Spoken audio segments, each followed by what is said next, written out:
ডাকসু নির্বাচনে আগে থেকে পূরণ করা ব্যালট পেপার দেওয়ার অভিযোগে এক পোলিং অফিসারকে অব্যাহতি দেওয়া হয়েছে।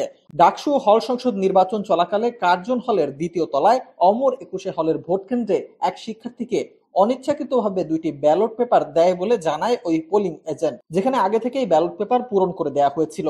ঢাকা বিশ্ববিদ্যালয় কর্তৃপক্ষ জানিয়েছে, বিষয়টি যে অনিচ্ছাকৃত ভুল তা অভিযোগকারী ভোটারও বুঝতে পেরেছেন। তারপরও ঘটনা জানার সঙ্গে সঙ্গে প্রশাসন বিষয়টি তাৎক্ষণিকভাবে নিষ্পত্তি করেছে বলে জানাচ্ছে তারা।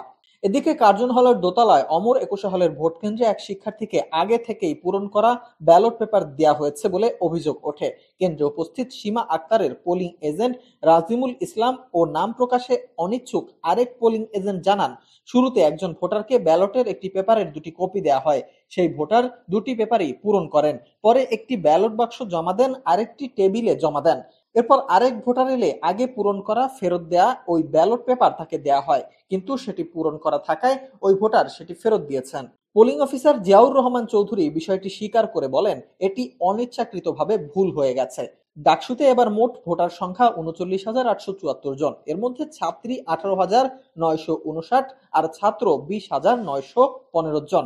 এবার ডাকসুতে ২৮টি পদের বিপরীতে প্রার্থী হয়েছেন মোট ৪৭১ জন।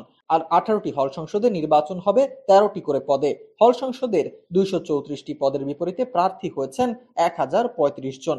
সব মিলিয়ে এবার ভোটারদের ৪১টি ভোট দিতে হবে, সময় পাবেন ১০ মিনিট।